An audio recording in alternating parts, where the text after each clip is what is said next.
¿Puede el presidente de una potencia internacional llamar carnicero a otro que está cometiendo crímenes de guerra? ¿Puede desear que deje el poder? Pues los expertos dicen, cuidado, que lo mismo es contraproducente. Hoy en un tema al día, derrocar a Putin, ¿es una buena idea? Un tema al día, con Juan Luis Sánchez, el podcast de eldiario.es. Una cosa antes de empezar, este podcast cuenta con el apoyo de Podimo. Gracias a los suscriptores de Podimo puedes disfrutar de este programa de manera gratuita. El presidente de Estados Unidos, Joe Biden, estuvo hace unos días en Polonia. En la frontera, rodeado de refugiados ucranianos, le preguntaron por Vladimir Putin. You're dealing every day with Vladimir Putin. I mean, look at what he's done to these people. What does it make you think? He's a butcher. Es un carnicero, dijo Joe Biden. Unas horas después, pronunció un discurso en el que dijo For God's sake, this man cannot remain in power. Que Putin no puede permanecer en el poder. Lo de butcher, carnicero, es una expresión muy americana para definir a asesinos en masa. No es la primera vez que escuchamos esa expresión en política internacional. A Saddam Hussein se le llamó el carnicero de Bagdad y a Gaddafi, en Libia, también. Y contra ambos, Estados Unidos puso en marcha operaciones militares para derrocarles. Ambos, Hussein y Gaddafi, murieron asesinados en aquellas guerras. Así que cuando Joe Biden dice que Putin es un carnicero y que no debería permanecer en el poder, ¿está insinuando algo? Las declaraciones de Biden han hecho saltar las alarmas diplomáticas, tanto que ha tenido que salir el propio Biden a aclarar que él no quería decir que hubiera que derrocar a Putin. I want to make it clear. I wasn't then, nor am I now, articulating a policy change. I was expressing the moral outrage that I feel, and I make no apologies for it. Vamos a rascar en este asunto, que tiene más miga de la que parece, con la ayuda de María Ramírez, subdirectora del eldiario.es, a cargo de la información internacional. Hola, María. Hola, Juanlu. Y con Blas Moreno, especialista en política internacional, codirector de El Orden Mundial. Hola, Blas. Hola, Juanlu, ¿qué tal? Pues lo primero que os pregunto, ¿qué problema tiene que el presidente de Estados Unidos diga lo que pensamos todos, que un tipo como Putin no debería seguir en el poder? Claro, Juanlu, piensa que esto es una cosa que podemos decir todos en un bar si queremos, ¿no? O tú y yo aquí en el podcast, pero no lo puede decir el presidente de Estados Unidos porque él marca la agenda de su país. Y el decir esto públicamente, de alguna forma, rompe la relación con Rusia. Deja de considerarlo un interlocutor válido.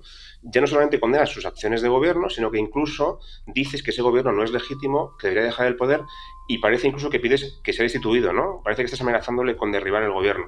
Claro, esto es una cosa muy grave por la que Rusia se puede sentir justamente amenazada y por la que podría, por ejemplo, romper la relación diplomática con Estados Unidos. Esto no llegó a pasar ni siquiera en la Guerra Fría. Entonces, ¿cuál es el problema que puede suponer esto en la práctica a corto plazo? Pues que Rusia, por sentirse amenazada por ese peligro de destitución de Putin, vea que su única salida posible es aumentar la guerra, escalar la guerra, porque sabe que si no la gana, la consecuencia no solamente puede ser perder la guerra, sino también perder el poder en el Kremlin. Y eso es mucho más peligroso. María. El problema es que es Estados Unidos, que es un país que tiene la capacidad militar, económica y política, además de una larga historia de cambiar gobiernos. Entonces el problema no es que Biden suelte una frase más o menos afortunada, sino la señal de que pueda haber algo detrás. Y es lo que Estados Unidos no quería decir, que sea parte de su estrategia o de su política ahora participar activamente en un cambio de régimen en Rusia. Por eso Biden ha tenido que rectificar diciendo que era una especie de lamento personal o de deseo personal. Blas, ¿qué nos dice la historia reciente sobre lo que ocurre cuando una potencia extranjera intenta derrocar al tirano o al gobierno tiránico, autoritario, de un país? Pues hay ejemplos poco alentadores, Juanlu, especialmente dos. Irak con Saddam Hussein y Libia con Muammar al-Gaddafi, ¿no? Son países que tenían dictadores que todos reconocemos como sanguinarios, que reprimían a su población, gente indeseable, ¿no?, gobernando ese país. Y en un momento dado, Occidente, Estados Unidos, decide que es momento de derrocarles y hace una intervención militar para echarles del poder, ¿no? El problema es que al hacer eso, por muy especiales que fueran esos dictadores y muy represores que fueran con su población, tenían algo en común, también con Putin, que es que controlan el país, mantienen el control del país y el orden en el país, ¿no?, a pesar de lo que pueda suponer eso. ¿Qué ocurre? Que al quitarles de en medio, al derrocar a su gobierno, ese país que ellos controlaban bueno, pues queda en caos, ¿no? Se descontrola. Y eso provoca muchas veces inestabilidad, guerras civiles. Por ejemplo, en Irak, después de la caída de Saddam Hussein, hubo una guerra sectaria muy grave que acabó provocando el surgimiento del Estado Islámico, de Daesh, y en Libia aún siguen en guerra civil 10 años después. Entonces, no hay ninguna garantía de que por quitar a un dictador sanguinario vaya a llegar de repente una democracia estupenda y funcional. Lo más probable es que haya una guerra civil, tensiones étnicas, o que llegue alguien todavía peor al poder y además con la inquina, digamos, con las ganas de venganza que tiene contra el poder que nos ha derribado, ¿no? Se dice siempre, por tanto, que más que hacerle caer desde fuera, Putin debería caer desde dentro. ¿Hay alternativa para algo así? A mí me parece que es poco probable que eso pase, pero dentro de lo improbable es el escenario más fácil, ¿no? Que es que dentro del gobierno, dentro del Kremlin, haya un movimiento de gente desafecta con Putin que le quiera quitar del poder. Es mucho más probable eso, por ejemplo, que un golpe de estado militar o que una insurrección popular, porque Putin controla muy bien el país, ¿no? ¿Qué ocurre? Que si eso sucediera, las alternativas a Putin, aunque no se conocen todavía, no hay ningún nombre más evidente, son bastante malas, porque Putin se ha rodeado de mucha gente más radical que él.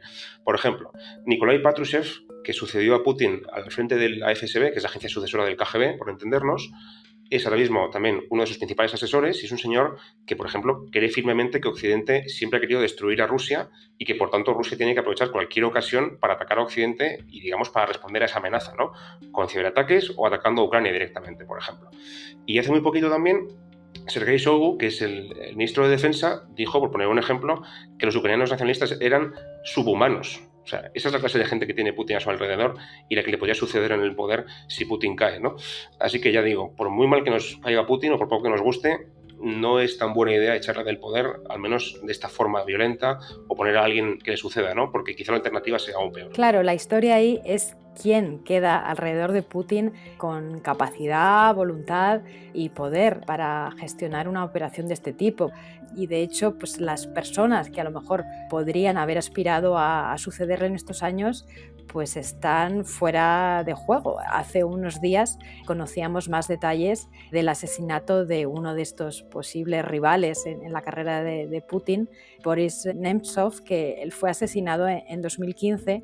Y justo el otro día, pues Bellingcat sacó los detalles de la operación que hasta ahora pensábamos que había sido gestionada por los chechenos y que en cambio pues parece que partió de Moscú. Con lo cual, ahora mismo hay pocas personas que tengan poder en Rusia en una situación de organizar algo así. Ya sé que es jugar un poco el juego de los universos alternativos, pero bueno, os quiero preguntar cómo creéis que sería la situación a día de hoy si Donald Trump hubiera ganado las elecciones en Estados Unidos.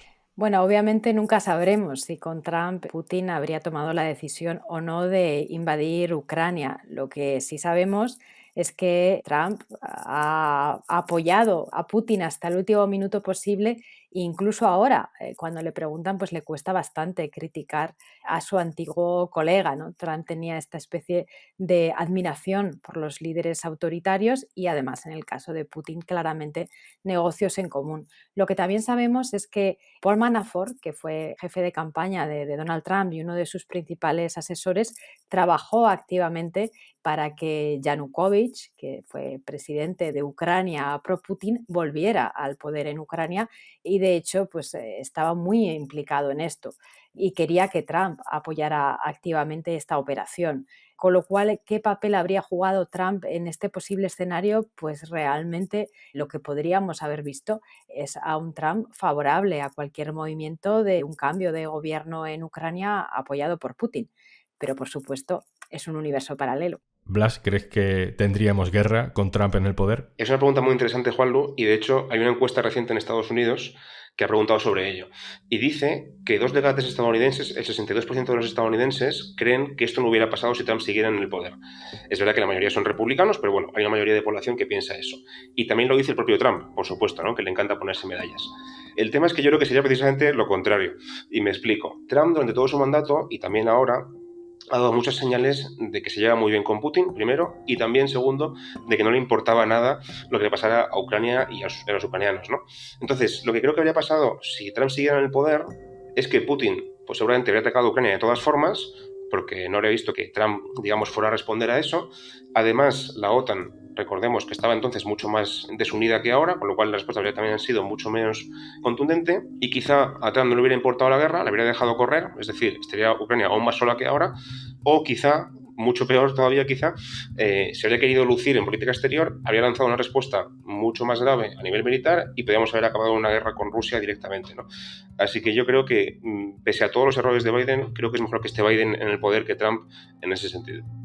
María, ¿sin Putin se acaba la guerra? Pues una buena pregunta y no necesariamente. Por supuesto dependería de quién llegara después de Putin, pero una posibilidad es que llegara alguien que quisiera reafirmar su poder autoritario parecido a Putin y que no le conviniera dar una señal de debilidad interna llegando rápidamente a un acuerdo, retirando las tropas, si no es a cambio de algo muy sustancioso.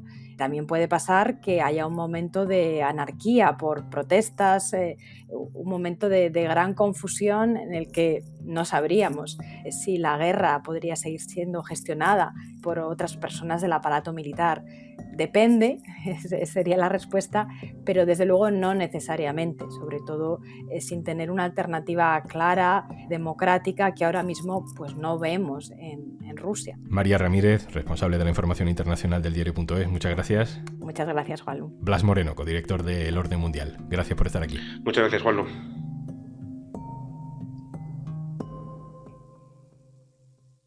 Y antes de marcharnos... Si has escuchado más de un episodio de Un tema al día, esto de los podcasts y las historias en audio va contigo. Si estoy en lo cierto, no esperes más.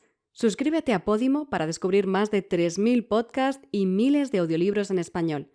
Entra en podimo.es/aldía y consigues 60 días de prueba gratuita en Podimo.